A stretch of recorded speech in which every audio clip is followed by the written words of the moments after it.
Hello વિદ્યાર્થી મિત્રો, આજે આપણે બીકોમ સેમેસ્ટર 4માં કરવેરા પરિચય 2માં મૂડી નફામાં ફરી એક મહત્વના દાખલા વિશે ચર્ચા કરીશું, જે ગુજરાત યુનિવર્સિટી 2023ના પેપરમાં પૂછાઈ ગયેલ છે. તે સમનું આજે આપણે સોલ્યુશન કરીશું.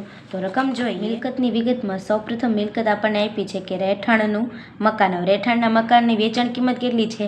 77,000. વેચાણ કિંમતમાંથી ખાસ કપાતો આપણે બાદ કરીએ તો ખાસ કપાતમાં સૌપ્રથમ ફેરબદલી ખર્ચા અને ખરીદ કિંમત એટલે આપણે સુધારેલી પડતર મેળવીશું.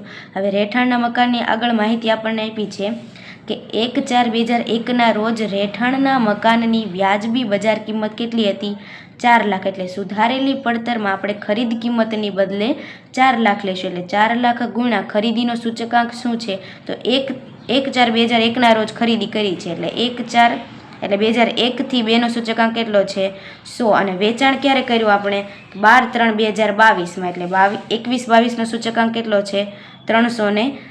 એટલે વેચાણનો સૂચકાંક અંશમાં આવશે અને ખરીદીનો સૂચકાંક 100 એ છેદમાં આવશે. એટલે સુધારેલી પડતરમાં 4 લાખ ગુણ્યા 317ના છેદમાં આપણે 100 જે કપાત છે એ વેચાણમાંથી બાદ કરીશું. આગળ આપણે ગણતરીમાં દર્શાવી દઈએ. શ્રીમાન કાર્તિકની કરપાત્ર મૂડી નફાની ગણતરી. આકારણી વર્ષ 22-23, પાછલું વર્ષ 21-22. રહેઠાણના મકાનની વેચાણ કિંમત આપણને કેટલી આપી છે બાળકો? 77 લાખ. જેમાંથી ખાસ કપાતો ફેરબદલી ખર્ચના આપણને આપ્યા છે 50,900 અને સુધારેલી પડતર જે વ્યાજબી કિંમત હતી 4 લાખની એ 4 લાખની વેચાણનો સૂચકાંક આપણને આપ્યો છે 317 અને ખરીદીનો સૂચકાંક 100. એટલે 12 રકમ જે મળશે એટલે રકમ મળશે આપણને 12,68,000. હવે 77 લાખમાંથી ખાસ કપાતો આપણે બાદ કરશું તો આપણને રકમ મળશે 63,81,100. પરંતુ હજી આ આપણો કરપાત્ર મૂડી નફો નથી. કેમ? કારણ કે આગળ આપણને રહેઠાણના મકાનમાં ગણતરી આપી છે કે આ પ્રકારની ઉપજમાંથી 31 લાખનું નવું રહેઠાણનું મકાન ખરીદ્યું. તો આપણને ખ્યાલ છે કે કલમ 54 હેઠળ જ્યારે પણ મકાનનું વેચાણ થાય છે એના અગાઉના કે એના પાછલા 2 વર્ષમાં તેનું નવા મકાનની ખરીદી થાય તો એ રકમ આપણને કરમુક્તિ મળશે. એટલે 31 લાખ આપણે 63,81,100માંથી બાદ કરશું. પહેલાં કલમ 54 હેઠળ કરમુક્ત 31 લાખ રકમ મળશે આપણને 32,81,100 જે આપણો કરપાત્ર મૂડી નફો ગણાશે. આગળ રકમ જોઈએ. મિલકતની વિગત. સોનું જેની વેચાણ કિંમત આપણને આપી છે 8,60,000. હવે તમને ખ્યાલ હશે કે વેચાણ કિંમતમાંથી ક્યારે કઈ કપાતો બાદ કરવી, સુધારેલી પડતર કિંમત કઈ રીતે મેળવી, વેચાણનો સૂચકાંક, ખરીદીનો સૂચકાંક. તો વેચાણ કિંમત આપણને આપી છે 8,60,000 જેમાંથી 3800 ફેરબદલી ખર્ચા બાદ કરીશું અને ખરીદ કિંમતમાં 3,68,000 ગુણ્યા વેચાણનો સૂચકાંક આપણને 2021નો ખ્યાલ છે 317 અને ખરીદીનો સૂચકાંક 22/6/2011. તો ખરીદીનો સૂચકાંક આપણને આપ્યો છે 184. રકમમાં આગળ દર્શાવી દઈએ. સોનું જેની વેચાણ કિંમત આપણને આપી છે 8,60,000. ખાસ કપાતો આપણે બાદ કરશું જેમાં ફેરબદલી ખર્ચ આપણને આપ્યા છે 3800. સુધારેલી પડતર મેળવવા માટે આપણને ખરીદ કિંમત કેટલી આપી છે? 3,68,000 જેમાં વેચાણનો સૂચકાંક 317 અને ખરીદીનો સૂચકાંક 2011ના વર્ષનો 184. એટલે રકમ મળશે 6,34,000. હવે આ બંને ખાસ કપાતોને 8,60,000માંથી બાદ કરશું એટલે 12 આપણને રકમ મળશે 63. આ બંને રકમને આપણે બાદ કરશું એટલે 12 રકમ આપણને મળશે 2,22,200. આગળ રકમ જોઈએ તો અંગત મોટર કારની માહિતી આપી છે. હવે અંગત મોટર કારની અસર છે એ મૂડી મિલકત ગણાતી નથી. એની વેચાણ પર કોઈ પણ પ્રકારનો નફો કે નુકસાન કરપાત્ર નથી. એટલે એ આપણું સંપૂર્ણપણે નીલ થઈ જશે. હવે આગળ નોંધાયેલા ઇક્વિટી શેર જેની વેચાણ કિંમત જોઈએ.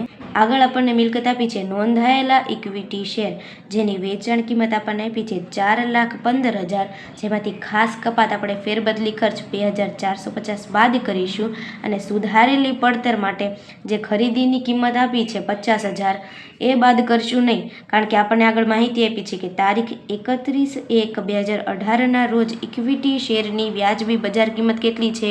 79,250. એટલે સુધારેલી પડતર જે છે એની રકમ આપણે 79,250 ઉપર મેળવીશું. તો 79,250 ગુણ્યા 2018ના રોજ ખરીદી કરી છે એટલે 2018ની 317 અને વેચાણ ક્યારે કર્યું તો કે 23/12/2021 એટલે 21-22નું સૂચકાંક પણ કેટલો છે 317 એટલે સુધારેલી પડતર આપણે મળશે 79,250 જે આપણે વેચાણ 4,15,000માંથી બાદ કરીશું. તો આગળ આપણે ગણતરી દર્શાવી દઈએ.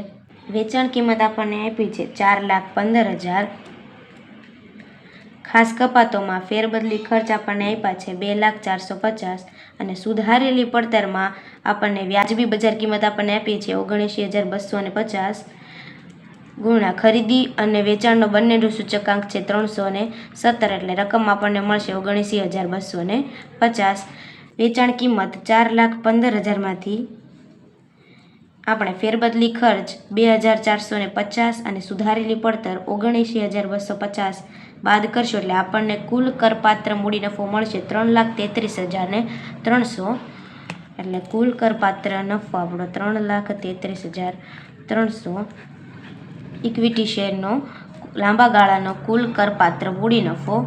હવે કુલ કરપાત્ર મૂડી નફો શોધવા માટે આપણે જેટલી પણ મિલકતોનો લાંબા ગાળાનો મૂડી નફો મેળવો જેમ કે 32,81,100 સોનું જેનો 2,22,200 અંગત મોટરકાર જેમ નીલ હતું નોંધાયેલ ઇક્વિટી શેર જે 3,33,300 દરેકનો સરવાળો કરતાં આપણને કુલ કરપાત્ર મૂડી નફો મળશે. આપણે સરવાળો કરી લઈએ. રહેઠાણનું મકાન જેનો 32,81,100 પ્લસ સોનું 2,22,200 પ્લસ 3,33,300 એટલે આપણને કુલ મળશે 38,36,600 જે આપણો કુલ કરપાત્ર મૂડી નફો ગણાશે 38,36,600.